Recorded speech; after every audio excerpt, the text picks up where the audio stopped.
A change is in the air in world politics and the pendulum is swinging from left to right. The humiliating decline of Joe Biden in the US, successive border failures in Europe and America, instability in the Middle East and economic pressures have led voters to lose faith in left-wing governments, giving way to the rise of far right-wing alternatives like we have seen in Argentina, the Netherlands and across Europe. Sky News All Stars Rita Panahi, Megyn Kelly and Andrew Bolt explore the rise of far right-wing politicians.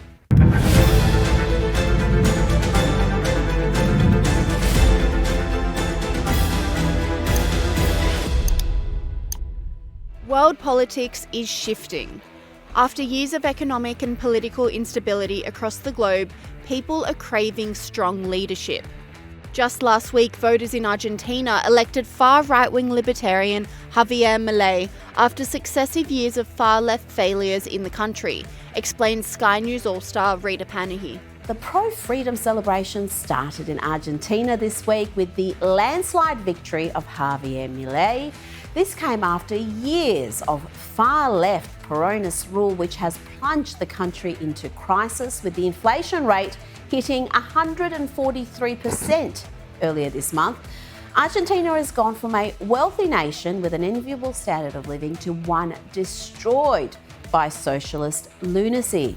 That's why firebrand Javier Milei, a conservative, a libertarian, a vehemently anti-socialist, anti-woke outsider, won the presidential election in a landslide. It wasn't close, folks, not close at all. Sky News All-Star Megyn Kelly agrees, saying Argentinians backed the unusual presidential candidate in a desperate attempt to fix the dire state of the economy in their country.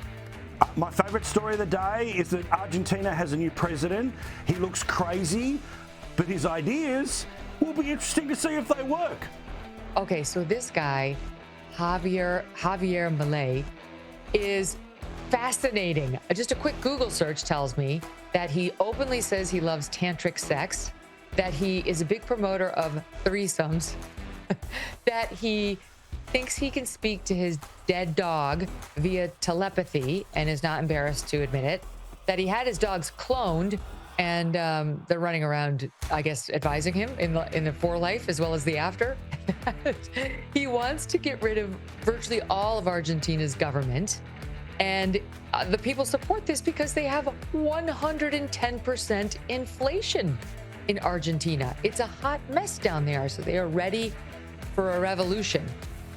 But not everyone was happy about the new political order. Leftists in Argentina had a meltdown at the news. Predictably, the post-election meltdown has been enormous. Let's have a look at how these Argentinian socialists are coping with the triumph of Javier Milei. Político, social y económico de la Argentina. And Kosha, the Washington Post's unhinged coverage of Argentinian politics was a thing to behold. But let's have a look at The Guardian and how they've reported on this politician. Wow, they are not coping well. The far right Milei seizes a narrow victory. Far right again there. He's apparently angering the Falklands veterans. They even are quoting Taylor Swift fans. I don't know what that has to do with anything. And fraud claims echo Trump ahead of... I mean, the Guardian is not going to cope with this, are they? I mean, they had the meltdown in Italy with Meloni. She was supposed to be some sort of a fascist. She's turned out to be possibly the most popular European leader at the moment. And they're having another moment. The media is going to media, I think. And Taylor Swift was probably in there because it drives clicks, which is part of what they're after over here. But look, I think they've got the playbook. Even as he was running and the previous election before this runoff in July, those things came out. It's rinse and repeat. They're trying to frame him in a certain way. They framed him before the election. It'll continue. But again, 55-44. I think the people were buying into it. It is emphatic. The Netherlands had their own right-wing uprising last week when Conservative politician Geert Wilders was elected based on his anti-immigration policy, says Sky News All-Star Andrew Bolt. The famously tolerant Dutch last Wednesday made Geert Wilders the biggest winner of their election with 37 seats. That's 12 more than the second place Green Left Labour coalition. Wilders' secret? well, not so secret. He promises to ban Muslim immigration, has done so for years. But the people are saying enough is enough. Let us reclaim our country. Stop the mass immigration from Islamic countries. Mr. Bolt says average people across the globe don't appreciate being intimidated in their own countries. Do they really think the public would look at all that intimidation and actually, oh yeah, we'll side with you protesters, we'll side with you out of fear? Is that what they thought? That fear would win this for them? Particularly when so many voters would open their doors. Oh my goodness, look at all those angry Muslims in the streets, taking over the city streets for prayers and protests. And in the US, Donald Trump released a video of support for his Argentinian mini-me, even echoing his own motto, saying Milei will make Argentina great again. A very special congratulations to Javier Milei on a great race for president of Argentina. The whole world was watching, and I am very proud of you. You will turn your country around and truly make Argentina great again. The US is experiencing their own push to the right as Joe Biden's honeymoon period is well and truly over. Cracks have appeared in the leadership for years, and voters are worried about his failing cognition. Cost of living pressures and immigration issues are swinging the pendulum back in favour of conservative politicians who promise to restore law and order like Donald Trump, says Sky News All-Star Liz Storer. What I can get excited about, though, is that Biden is trailing Trump in the exact same competition in terms of popularity. Now, they're just a year out from the election over there, and the latest survey shows he's trailing by between 4 and 10 percentage points amongst voters in decider states. These are the states that helped Biden win last time: Nevada, Georgia, Arizona, Michigan, Pennsylvania. Woohoo, it's heating up absolutely big time. And a shift to the right has the left-wing media very worried, says Rita Panahi.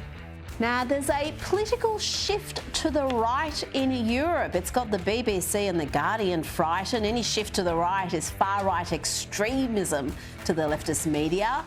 First, we've had Italy with Giorgia Meloni, then there's been Hungary, Finland, Sweden, Greece, and there's predictions that Spain and the Netherlands could be next. Joining me now to discuss this is legal academic Dr. Rocco Luichono. Rocco, what's behind this shift? Oh, good evening, Rita. I think I can explain that in Giorgia Meloni's own words. She gave an interview to Fox News over the weekend during her visit to the United States. And Maria Baritomo, the Fox News journalist, actually asked her the question about the conservative shift across Europe. And Giorgia Meloni answered, well, look, people in Europe, the citizens of Europe now are realising that there is a fundamental difference between conservatives and the left. And over the last few years, with the crises that have occurred, citizens are realising that they don't want, in these tough times, to have an ideological utopia forced upon them. They want to be governed by people who have answers and policies to deal with the problems that everyday people are facing. And Conservatives are offering those policies, and that is why they're winning elections. The push to the right seems to be a global trend, with many fed up with damaging identity politics. The trend was kicked off in Italy last year with the election of far-right leader Giorgia Meloni, whose no-nonsense policies have made her the most popular leader in Europe.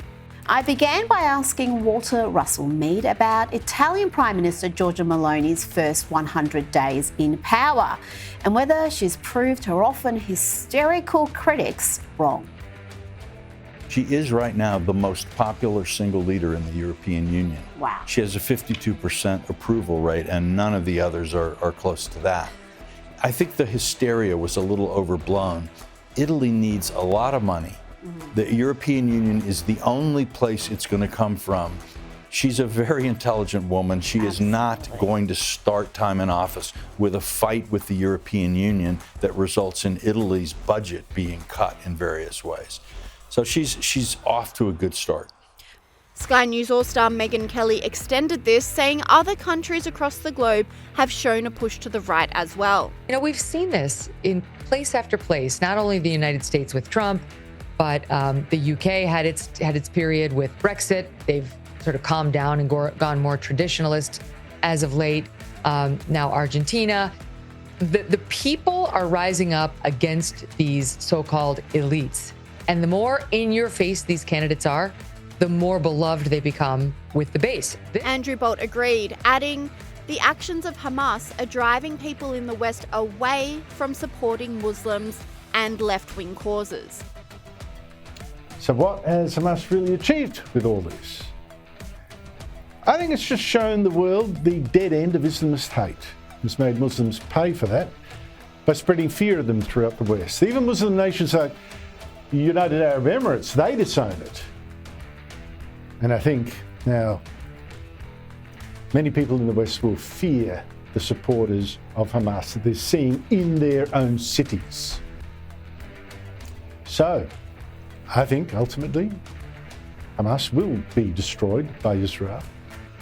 And the West's immigration intakes of Muslims, they will be tamed. Maybe not openly, but that will happen. So for all the suffering of the Jews today, in the end, Hamas will be the losers.